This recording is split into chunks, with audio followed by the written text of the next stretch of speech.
Like, Trump is unironically dumb. He's such a dumb guy. It pisses me off how much of a dumb guy he is. He's like, it's so good. They gotta be MIT. My uncle went there. My uncle was a genius. He was a professor there. And they gotta be from MIT. Real quick while you start. Marco Rubio was incensed. Here he was in the cabinet room of the White House, the Secretary of State, seated behind the president and listening to a litany of attacks from the richest man in the world. Seated diagonally opposite, across the elliptical mahogany table, Elon Musk was letting Mr. Rubio have it, accusing him of failing to slash his staff. You have fired nobody, Mr. Musk told Mr. Rubio, then scornfully added that the only person he had fired was a staff member from Mr. Musk's Department of Government Efficiency. Mr. Rubio had been privately furious with Mr. Musk for weeks, ever since his team effectively shuttered an entire agency that was supposedly under Mr. Rubio's control, USAID. But in the extraordinary cabinet meeting on Thursday in front of President Trump and around 20 others, details of which have not been reported before, Mr. Rubio got his grievances off his chest. Mr. Musk was not being truthful, Mr. Rubio said. What about the more than 1,500 State Department officials who took early retirement in buyouts? Didn't they count as layoffs? He asked sarcastically whether Mr. Musk wanted him to rehire all those people just so he could make a show of firing them again. Then he laid out his detailed plans for reorganizing the State Department. Mr. Musk was unimpressed. He told Mr. Rubio that he was good on TV, with the clear subtext being that he was not good for much else. Throughout all of this, the president sat back in his chair, arms folded, as if he were watching a tennis match. After the argument dragged on for an uncomfortable time, Mr. Trump finally intervened to defend Mr. Rubio as doing a great job. Mr. Rubio has a lot to deal with, the president said. He is very busy, he is always traveling and on TV, and he has an agency to run. So everyone just needs to work together. The meeting was a potential turning point after the frenetic first few weeks of Mr. Trump's second term. It yielded the first significant indication that Mr. Trump was willing to put some limits on Mr. Musk, whose efforts have become the subject of several lawsuits and prompted concerns from Republican lawmakers, some of whom have complained directly to the president.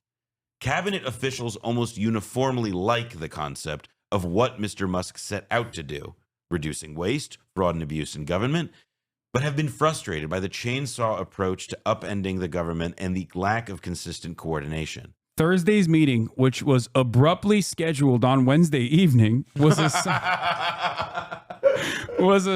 This is the beginning of when it gets funny, by the way. Was a sign that Mr. Trump was mindful of the growing complaints. He tried to offer each side something by praising both Mr. Musk's team that was not present.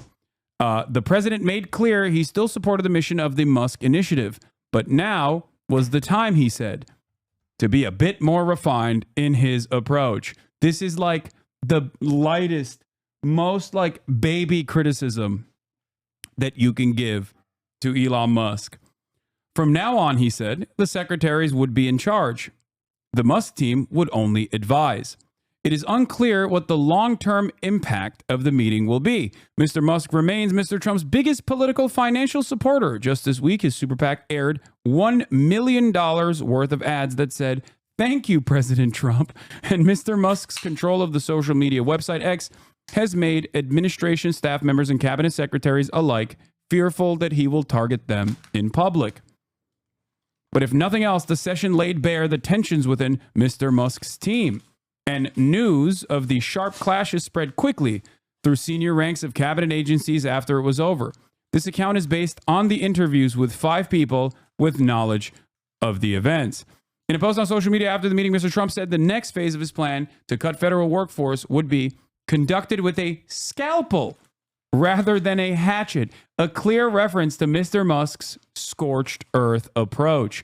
Mr. Musk, who wore a suit and tie to Thursday's meeting instead of his usual t-shirt after Mr. Trump publicly ribbed him about his sloppy appearance, defended do we know what the it's the Times, so their style is not to link to other people. Yeah. But I would love to know what he said about Musk. Yeah. Like what he said that was the fucking, oh my God, I love it. I love this. I love this. Yeah. This is finally some good fucking news. Yeah. Defended himself by saying that he had 3 companies with a market cap of tens of billions of dollars and that his results spoke for themselves. All right, let me take this. He's about to say you bankrupted 7 businesses. He's about to hit him with that one. But you're not a real billionaire. You're fake. You can't go band for band with me, Mr. President. But he was soon clashing with members of the cabinet. Just moments before the blow-up with Mr. Rubio, Mr. Musk, and the Transportation Secretary, Sean Duffy, went back and forth about the state of the Federal Aviation Administration's equipment for tracking airplanes and what kind of fix was needed. Howard Lutnick, the Commerce Secretary, jumped in to support Mr. Musk.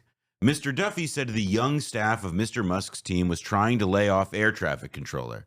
What am I supposed to do? Mr. Duffy said. I have multiple plane crashes to deal with now, and your people want me to fire air traffic controllers? That is probably the best. It's so good, the best part. Mr. Musk told Mr. Duffy that his assertion was a lie. Mr. Duffy insisted it was not. He had heard it from them directly. Mr. Musk, asking who had been fired, said, "Give me their names. Tell me their names." Mr. Duffy said there were not any names because he had stopped them from being fired.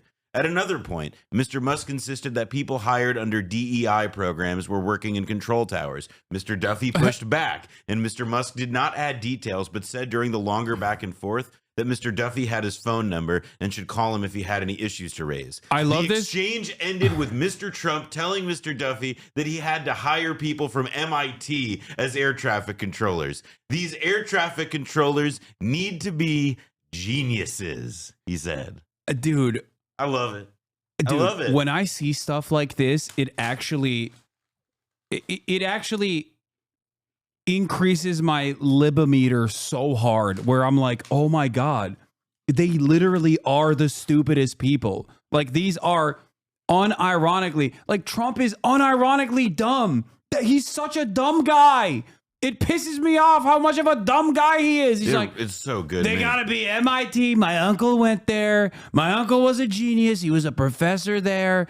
And they gotta be from MIT. It's the greatest university. You gotta be brilliant. Well, it's also like we need to make sure the air traffic controllers are from MIT because we don't want the people from MIT doing the things that we're laying people off in, like, biomedical research, finding the cure for cancer, finding Alzheimer's treatments. Exploring all that helium-3 that your chat kept telling me about on the moon. On the moon. Yeah, like... It's not cheese, it's helium-3. Correct. And instead we need those people making sure that planes don't crash into each other, which they weren't doing, by the way, when we had wokeness. I just... makes me so mad. But it is funny because, I like that Duffy has to be the competent guy in this situation because he at the end of the day recognizes that these layoffs are bad, especially at a time when especially at a time when planes are falling out of the sky and there's need for more air traffic controllers, not less. He recognizes that, so he's like, dude, what are you doing? Okay, I will say and then Elon's retort is they're gay. They're gay. They're gay. I'm sorry, they're gay, they're black, they're trans, they're gone. But the thing is that, yes, he recognizes that some of this is wrong or whatever, but I think a more useful way to frame this, right? Within the context of this whole meeting, because it's about to go to talk about this, the VA, for example. Yeah. We already had state. This is about, secretaries, presidential appointments who see this guy coming in and stepping all over them, taking their power, fucking up their fiefdom. So the reason that in this article, by the way, notice how he never says a person said. Yes, they're drawing from accounts, but this is reconstructed, on deep background, meaning that more likely than not, the person speaking to the two reporters, Maggie Haberman and Jonathan Swan, is somebody who is in the meeting who has an axe to grind and who wants to make Elon look like a putz. Yeah. And that's because these people see the threat he poses to their power. They see that this guy doing what he's doing, like they say in the article, they agree broadly with the objectives of Doge, which is a belief that is in direct conflict with what actually doing that thing means, which is cutting their nuts off collectively. Yeah. No wonder they're pissed. They've been taking a fucking beating in the last week. You're cutting your nose to spite your face because you have this insane ideological commitment to deregulation, but that Trump even saying that they're going to use a scalpel instead of a hatchet implies that they certainly recognize the situation and that they're going to have to be more careful in the future because otherwise it's going to become too unpopular. Like these decisions are far too unpopular because they're far too consequential. The Secretary of Veterans Affairs, Doug Collins, has been dealing with one of the most politically sensitive challenges of all the cabinet secretaries. Mr. Musk's cuts will affect thousands of veterans, a powerful constituency and a core part of the Trump base. Mr. Collins made the point that they should not wield a blunt instrument and cleave off everyone from the VA. They needed to be strategic about it. Mr. Trump agreed with Mr. Collins, saying they ought to retain the smart ones and get rid of the bad ones. Oh my God. In response, there's just three. But this implies that they believe their own shit, though. Yeah, but this is where it's like this, but also that has like the tone to me of like pacifying a baby. Like there's a quality where they're like, well, of course we're gonna keep the good ones and get rid of the bad ones. I mean, but they're running away from the fact that like laying off any veterans at all is an insane political prospect for like the administration that runs more or less on like American flags on the back of trucks. The next paragraphs are just a bunch of statements that are all boring. Yeah. Okay. In response, okay, yeah, she's and then Duffy is with him. Mr. Musk, who later claimed on X that the cabinet meeting was very productive, seemed far less enthused inside the room. He aggressively defended himself, reminded the cabinet secretaries that he had built multiple billion-dollar companies from the ground up and knew something about hiring good people. Most cabinet members did not join the fray. Mr. Musk's anger, directed at Mr. Rubio in particular, seemed to catch people in the room by surprise, which I'm going to show you in a second, like the aftermath of it, because Trump was asked about it. Another person said Mr. Musk's caustic responses to Mr. Duffy and Mr. Rubio seemed to deter other cabinet members, many of whom have privately complained about the Musk team, from speaking. But it remains to be seen how long this new arrangement will last. Here it is. This is this is Donald Trump getting asked about the clashes that took place, according to the New York Times reporting, between Little Marco and Little Elon. Mr. President, since you last spoke about it yesterday, some details have come out about your cabinet meeting with Elon Musk. And even the dick riders in that room, by the way, still cannot stop themselves from engaging with palace intrigue. So this kind of story, dude, what is this? What is this channel? I don't know. Dude, that's Real America's Voice, dog. What do you mean? Excuse me. I'm always so good. Excuse me. It's, I swear to God, we have like American Timu media. You know what I mean? No, everything. Yeah, everything is like this. Everything is like this. All of the independent media is like this now. Yeah, it's like fucking like China has Shein and we have like 50 million different conservative media brands. Yeah, it's great. I love that. Musk and some clashes potentially between Secretary Rubio and Secretary No Duffy. clash. I was there. You're just a troublemaker. And you're not supposed to be asking that question because we're talking about the World Cup. You're a troublemaker. Elon gets a You're not supposed to be asking that question. First of all, Donald Trump has never shied away from a glacish that is completely irrelevant to whichever world leader is standing next to him. That's his favorite thing, to just make, like, I don't know, the Jordanian king stand next to him as he answers a question about how Zell Disney is a corrupt dictator, or how wonderful the Doja operation has been so far. He just sits there. The Jordanian king is just like has to nod his head along, or Keir Starmer or whatever. So obviously, the reason why he's saying you're not supposed to ask that question, the FIFA president is here, not in front of the president of FIFA, is because he doesn't like the question. And because it's like, and this is the other thing, is like, it's true. Like the premise of it is like very real, and it's probably like the one of the, it's probably given, I mean, to the extent that Trump feels heartburn, it's probably giving him some version of it. Yeah. Not in front of the FIFA president of all people. Not here, not now. How dare you? I'm great with Marco, and they're both doing a fantastic job. There is no clash. Mr. President, Who are you with? Who are you with? NBC. No wonder. That's Mr. President, NBC. who has more authority, Elon Musk or the cabinet secretaries? Any other questions about the World Cup? Can we I'd love to discuss this is something. Yeah. His mannerisms are great. All right. Finally, it took like a month. It took 6 weeks. It took longer. It took longer than this shaky allegiance to kind of start crumbling a little bit. It is like, I think it's, not counting the pre-inauguration period because those are, that's preseason. It does really seem that like 6 weeks was about the time that most people, like if you gave it to them, would have said that like Musk and Trump would start, oh wow. Emhood loves this photo. It's such a awful photo. Is that her the guy? Yeah, that's the guy. That's the guy who. That's the guy from that news outlet that I didn't see the substance, but that looks like a still from it. Yeah, it's just. This is a terrifying. This is a terrifying photo. Yeah, I'm dude. really pissed at the French lady for making that movie that gave us this image. This isn't fair for me to look at. Yeah. I always forget too that she has like crazy hands. Like yeah.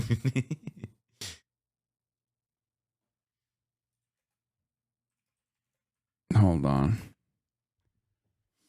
Oh, okay.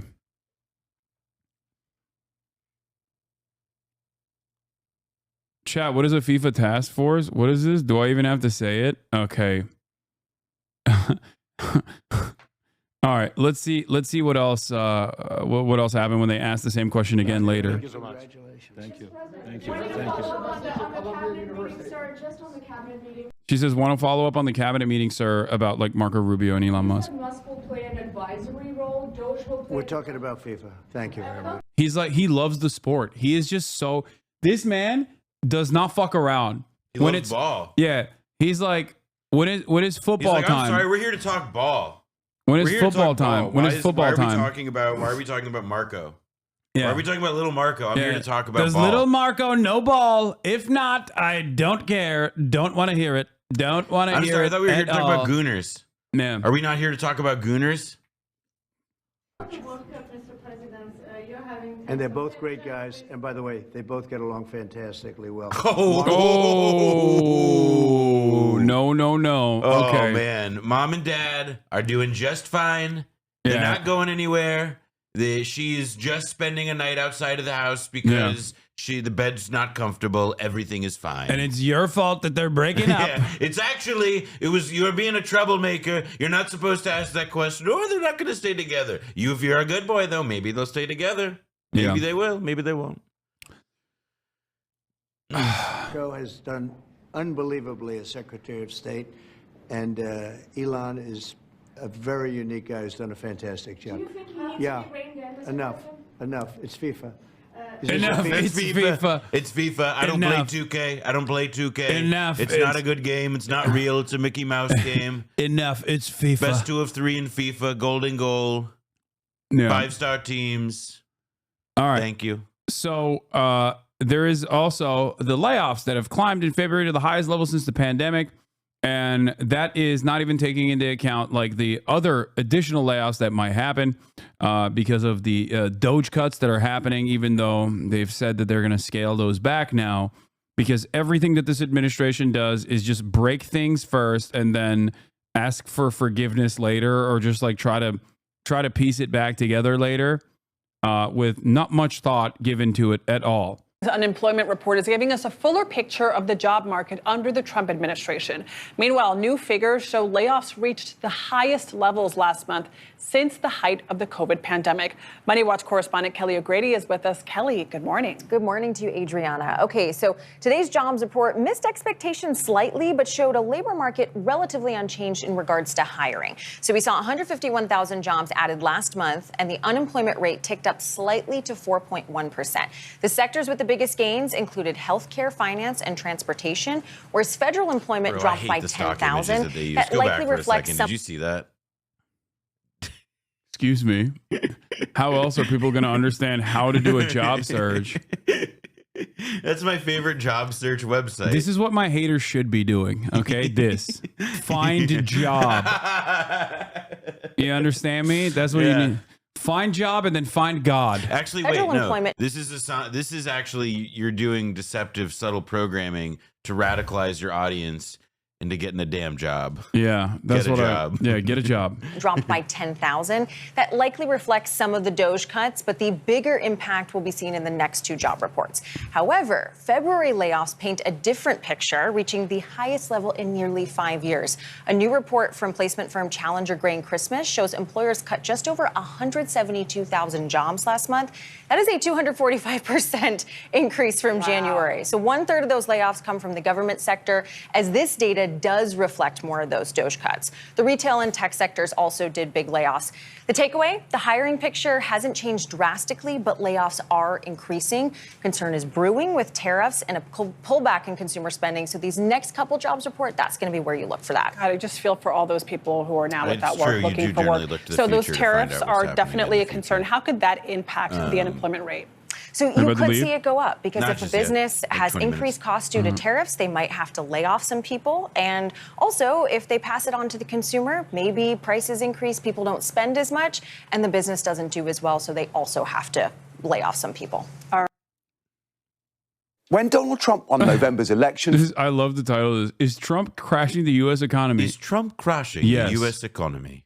The answer is yes. financial markets seemed almost as pleased as his supporters. Anticipating a Wall Street-friendly administration, a Trump bump sent the S&P 500 up 2.5% after polling day, But a now rally the that number continued has right gone through to down. mid-February in a peak of 6.3% higher. But since then, uncertainty about his economic plans, specifically the cost of those tariffs, have caused a Trump slump, with all the gains since Election Day handed back. Now, that slump has accelerated in this last week of unpredictability. On Monday, Trump confirmed that tariffs against China, Mexico and Canada would be is actually a implemented. really The good market graphic. fell. On Tuesday, the tariffs began. Trump warned Trump bump to Trump slump. Yeah, this is Sky News, Murdoch Media.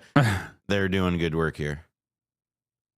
of a little disturbance in his address to Congress. But on Wednesday, he paused the tariffs after the car industry lobbied him to hold back. But a day later, facing threats of retaliation, he paused the levies on Canada and Mexico entirely for a month. All bumps in the road, but in the same direction, down. And that's because the tariffs are costly and disruptive and aimed at America's three biggest trading partners. Mexico has a total of $840 billion of goods traded with the US. Canada, $761 billion, and China, $582 billion. Now, these are total imports and exports, but the US has trade deficits with all three. That means it imports more than it exports, and it is that which irks Donald Trump, who believes it is fundamentally unfair.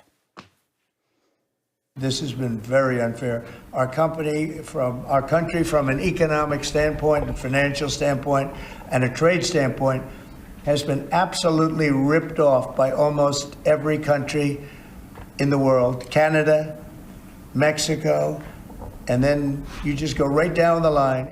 Now, if these tariffs were to be sustained, they would come at a price for consumers. This chart shows market expectations for inflation in the US, and you can see it's rising. Now, if we add a line for Europe, we can see the gap between the two has widened. In fact, it's at its largest in 3 years. And anecdotally, US businesses, including the retail giant Target, are warning of price rises. And there are also some early indications that growth may be slowing. This is from the Atlanta Federal Reserve. It's their best assessment of the economy. There has been like a bunch of other estimates that have come out that project like GDP. The economy, like the left-wing economist J.W. Mason has some stuff on his blog about this, which suggests that like this specific forecast, like this is the most doom and gloom one that's been publicized. It goes viral on Twitter. It may not be like, it's what it shows is different enough from other ones that it may be worth taking with like a grain of salt, which is to say that like the economy do be seeming like it's slumping, like things are deteriorating. The stock market sell-off is itself a reflection of this for sure. And the stock market itself is like the final the final bastion. It's not necessarily indicative when it's up. It's not indicative of the broader economy, especially for the average American laborer doing well. No doubt. And moreover, that like even when it's doing poorly, yes, you will feel it because the precisely. gains are privatized, the losses are always socialized. Well, in this instance, what's happening is that like you now see though that like it's because the shock is what it is, and that like we're not totally sure. Like it's put it this way, right? Like it's not immediately clear, not so evident just how bad things are. Like this projection even exists though, and is being released by a Federal Reserve Bank to be put on TV suggests that the news isn't good. But it's not that bad. A 2.5% shrink in the Q1 of Trump's presidency may be a little bit like too much doom to be credibly wishing for. Like it may not be totally plausible. Yeah.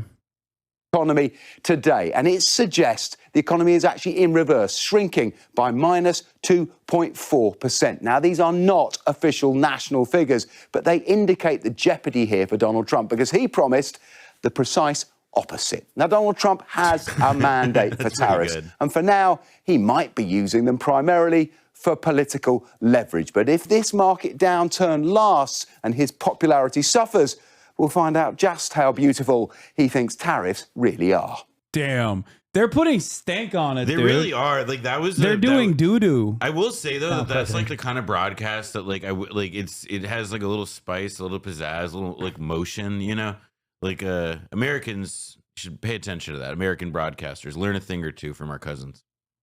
It's like here is so fake. Look at this. Elon Musk is now $122 billion poorer than he was at his post-election peak due to Tesla stock plummeting. It's like this is where though it's like money being fake thing. It's like I do wonder like what effect does this have on like his life in any way? In the same way that like quote unquote buying Twitter for $44 billion, like did it have any like? It's hard for me to it's so. Money. This is it's impossible to conceive. This is the fakest money has ever been throughout the history of currency. There's nothing faker than this, dude. Oh no, he lost $121 billion from eliminated from his net worth because it's like directly tied to his Tesla stocks, and Tesla stocks took a shitter. Why are they so high to begin with? You know, it has also like this quality to it of how. Because Tesla is like a particularly weird stock, and that there's like all of these trades that involve Tesla stock and options and all these other like, it also feels like strange that this guy who's like, I mean, look, he is the protagonist of reality at the moment. It just can't be denied that like the like vicissitudes of that stock price, that he's now the one running and ruining our government. Like it's just. It all makes too much goddamn horrible sense. Yeah. This also is an interesting point from Libophonics, who is the #1 Elon rider in the chat.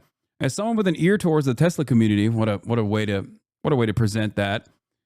Present your background there. I can tell you that the uptick of vandalism and hatred of Teslas is turning a tide. Driving a Tesla is now genuinely a scarlet letter in many parts of the U.S. It is true. Yeah. He really... Especially the Cybertruck. If you have a Cybertruck, it's getting vandalized, 100%. That's been my take, is that like basically the Tesla vandalism, the Tesla hate would actually be even worse were it not for the fact that there is one car in the lineup that, as I've called it, is like the sin eater. It is the scapegoat. Everyone is just like too busy shitting on the Cybertruck that they don't come after like the other, like the Model Y or whatever.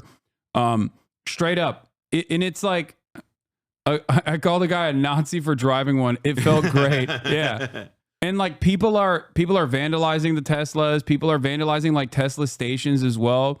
I'm obviously not going to say this is a good thing. Well, I don't think this is a good thing. I'm not saying it's a good thing. Well, you I'm not see saying that thing that we also think is not a good thing. You see what happened in France. Yeah, that we especially don't think is a good thing. Yes, I will show you more of this thing that I don't think is good. Info la dépêche. A Tesla dealership set on fire. 12 cars destroyed. At least 700 euros of damage. But that's just France, though. They love doing that shit. They love doing that. Yeah. And we don't support it. There are some here in New York City. I'm personally seen a couple with multiple bags of dog poop on them. I live in Manhattan, and there's a couple in my neighborhood, and I've seen one of them like look like it was the owner just had to do something to clean it up. But you see, I mean, I've seen them since being in LA. I've seen like at least a half dozen. I mean, they're really fucking the headlight, that stupid fucking bright headlight that they have is really visible at night. But it is like. I mean, yeah, it's like a giant sore thumb traveling the streets. You just spot it immediately. Yeah, Tesla sales in Germany, sales plummeted 76%, down 26%. Down 26% in February. Norway, nearly 50% decline. Sales dropped 48% in Denmark. Sweden, sales fell 42%. They're faking sales in Canada. What does that mean? Suspicious Tesla surge triggers Canadian government investigation. Oh my God. Wow. That's like now. It's today. Also, the other side of this story is that Tesla took out Hertz. Like Tesla literally took out an entire rental car company. If you remember, Tesla was saved by during COVID. Tesla was saved by the rental company Hertz. They went and they bought like a shit ton of their stock, like a shit ton of the Teslas, and they're just, no one wants them. Like no one wants to rent them. Hertz is a car rental company. You haven't heard about this? No, I mean, I will say that like I recently rented an EV from Hertz and it was a pain in the balls, but like not the EV part, the Hertz part, but like I am kind of curious that like I vaguely remember this stuff. I mean, I remember Hertz was in trouble. They declared bankruptcy. Wait, where is it? I thought that there was, there's a Tesla fire sale happening at Hertz right now because the depreciation is like destroying them because one, nobody wants to get yeah. I'm getting Nazi salutes from Subarus. Tesla drivers targeted. That's a great line. Yeah. I'm getting Nazi salutes from Subarus. I'm getting Sig hails from GMC drivers. Yeah, they're like tagging it with swastikas and stuff. Hertz's pioneering of EVs as rental cars seem foolproof. Less maintenance and a lower total cost of ownership are two things that our company competing in the rental spaces thrives for. But as Hertz quickly found out, its grand experiment went horribly wrong. The goal is sell off at least 30. Yeah. I mean, it is like part of it is because there is no broad EV infrastructure in place. Like, the reason is like, so I rented a Polestar from Hertz. Yeah. Got a flat tire like a half mile outside of the off the lot. Yeah. I mean, which is clearly like that's not Polestar's fault, but like, yeah, no, it's also people don't. I mean, I'm kind of curious what the logic was in the first instance because like people rent cars largely because they put miles on them, and like the one thing that like electric cars are kind of difficult to do with right now in the American context is put a lot of miles on them, do road trips and what. Oh, the Toyota one's a pretty good joke. Mazda. Those are pretty good. That's funny. Oh my God. No, this is fake. There's no way this is real. There's no way this is real. Dude, what A5? I have to believe that's like that's fake. I mean, that feels very like my friend Willie has a joke like very Republiki Ameriki. Like when you like this is like the kind of thing that we used to make fun of like people in Poland for doing on the internet like 10 years ago, but now it's us. We are Turkifying this country at an alarming rate, and it's becoming more. And what is more Turk than Balkan nations? Okay, the United States is becoming more Balkan every single day. Okay, straight up. Mardi Gras parade had a Cybertruck. Everyone started dumping trash on it. That was funny too. I saw that video. There's a footage of that one, or at least a photo. It's sounding like Tesla's trying to cook their books and abuse Canadian tax credits due to declining sales and the EV tax credit running out of money soon. I will say, like, I wrote for Vice News 8 years ago a story about like how basically like there were people at that time. This is 2017 when there was like another round of like Tesla may be bankrupt, because Musk had just organized that merge with Solar City, which is another one of his companies. And he essentially used Tesla to bail it out. Yeah. But like there were tons of, like Tesla says for years, like there used to be a whole community on Twitter, Tesla Q, that was obsessed with short selling Tesla because of these long standing concerns about accounting fraud. In fact, I interviewed a guy who used to he was one of the biggest short sellers on Wall Street, and he's retired now more or less. But like he made it, he was fixated on Tesla as like the big kahuna, of short selling targets. And it does strike me that it's been able to like ride many different storms, many different production cycles since then. But I don't know how they wriggle out of this one. It does seem like it's because, first of all, I've literally said this since the Twitter buyout. It is because Tesla, obviously, you have the regular interpretation of the stock. It's a tech company. It's not a car company. So it's 10x the stock valuation of like normal car companies, whatever. That sort of bullshit plays a role in this. But it's because there are far too many people with vested financial interests who are very powerful to make sure that the stock continues performing the ways that it does. But also, Tesla stock is associated with a key man, Elon Musk. So as long as Elon Musk can get up there on stage every single quarter at conferences and lie about what Tesla is going to do in the future, even if he never actually follows through on those promises, even if he's just straight up lying, okay, Tesla stock always went up. But what the downside of that is the moment that your key man's credibility and confidence evaporates, the whole thing falls apart. It's a good way of looking at it, because it also like helps explain. And by the way, like what Hasan is saying is, if you read the financial statements, you read analyst notes about Tesla stock, like, you know, like, which, you know, obviously change from report to note, but like a lot of them have like consistent pieces of information that they use to explain why a stock is a buy, a hold, a sell rating, whatever. And, you know, consistently, one of the, you know, like the main things that you use for everything that is a Musk related company is that Elon Musk is an asset, that his name, affiliation, being on the CEO, being like on the board, whatever it is a reason to just like treat a company as being worth so much more than it is. Yeah. It's a signal. And that is, you know, it's like, you can call it carnival barking to a point, but it's like if he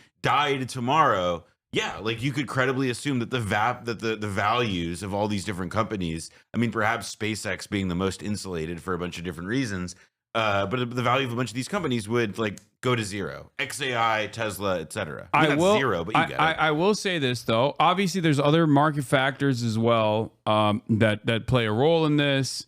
In terms of like Tesla's stock kind of taking hits over time, one of which is obviously the mass production of electric vehicles from other car manufacturers that have significantly better procurement strategies, that have better builds overall, right? Because like Tesla ultimately is kind of dog shit too. But that has also played a role in this as well. But the most significant aspect is Elon Musk. Now, I was wrong when I said I thought that the public confidence in Elon would be undermined because everyone would see how fucking narcissistic, thin-skinned, and stupid he is after purchasing Twitter and making a fool of himself over and over again with unlimited right-wing sentiment. Turns out the reality is, no, people are just as stupid, and they went along with everything he did and said by saying, no, he's brilliant, no, he's brilliant. Having said that, the association with Trump has finally set in this negative association also, with Elon Musk and the Sig Heiling. And it was it was also, by the way, like inevitable in that, like, you know, electric cars have been marketed, and Elon Musk's company, like you know, like they arose and developed like their market segment in years when, you know, having an electric car was a pretty lib coded thing. Yeah, like he built a customer base of libs. That's the other. That's the other thing. He became like the world's like most annoying Republican. Yeah, like you do the math on that. And that's the other side of the story, which is that the base, the customer base that he tried to build for himself, he thought maybe he could expand on it because like liberals love EVs, liberals love you know, renewable energy or whatever. And he thought maybe in his mind, he's a fucking moron, that he could get the Republicans on board with Teslas as well. But all he did was agitate libs into selling their fucking Teslas, while also simultaneously trying to penetrate a market that would not, under any circumstance, buy any electric vehicle, let alone a Tesla. Okay? Well, this is why, like, and the big test of that, by the way. Okay, Pramia Jayapal is taking notes. Okay. Trans kids didn't hike your rent. Billionaires did. Immigrants didn't make your groceries more expensive. Billionaires did. Federal workers didn't take away your health care. Billionaires did. Okay. At least some Democrats are. Somebody at least can string a sentence together. 3 of them in this case. That's a bar for 6, bar. Actually. These are bar for bar, verbatim. I'm ghostwriting. That's a staffer watching you for sure? No, probably not. I don't know. I mean, I'm sure they came up with that on their own. Okay. The other thing that was like when Ford unveiled the Ford Lightning, you know, like this like F-150 with a battery that could like power a house. Like that car is extremely cool. It's crazy. I mean, the F-150. Yeah. I mean, it's a little too damn big in my opinion, but it gets at like, okay, if there's anybody who's going to be able to like chudify the electric car, the thought to me was always going to be like, oh yeah, it would be like whoever does like the F-150 electric. But like even that's not like proven to be. I mean, like it's popular and it's in demand, but like clearly it's like the Cybertruck that has emerged as like something like that, and it's like been to the detriment of the rest of the lineup and to the idea of like flipping people on buying EVs to begin with. Because like I imagine that there probably is like some segment of asshole out there who doesn't really want an EV but wants a Cybertruck. Yeah. Oh, true. The GMC Hummer EV is the Chud EV, especially because it has that stupid ad. Like, oh my god, it's so sick. It can like move. It can crab walk. It can crab walk. I love that. If it wasn't so if it wasn't such a monstrosity, like oh man, it wasn't such a monstrosity. It wasn't like 2000s conservative, like like boomer con coded. It wasn't also like, to me, like I see the crab walk thing though, and I'm like, is that just like an advertisement for not being able to parallel park? Bro, don't send me up lovely tweets, please. While I got fucking anti-Semitism crosshairs on me, okay? God damn, I'm gonna get my fucking. That's it. Someone's gonna clip that and just be like, dude, see, he briefly saw up lovely tweet. That means, you know, I'm not saying he's anti-Semitic, by the way. I'm just simply saying that people will use that against me and this community. Yup. That is a ridiculous article title, though. To be fair, I didn't even see it because I don't. My eyes don't glaze anything. No. E.Up Lovely is not anti-Semitic. I'm not Obviously, saying that. He's but I'm. Yeah. Anyway, a lot of the EV charging infrastructure in America was built by Volkswagen as a consequence of the Dieselgate controversy. So I don't think they really fully asked it. And I'm not aware of anyone else doing large-scale EV infrastructure in the U.S. No, they're shutting off EV infrastructure. I mean, I recently had this experience where like I rented this car and I had to drive 250 miles two ways and like use it, finding superchargers, etc. It wasn't difficult, and I was in a pretty rural area. But like you also see though how like Rivian's got chargers, Tesla's got chargers. Like there is like this like incomplete, patchy quality to it that is like again segmented by brand. Anyway, getting back to the American collapse here, Trump suspends most new tariffs on imports from Mexico.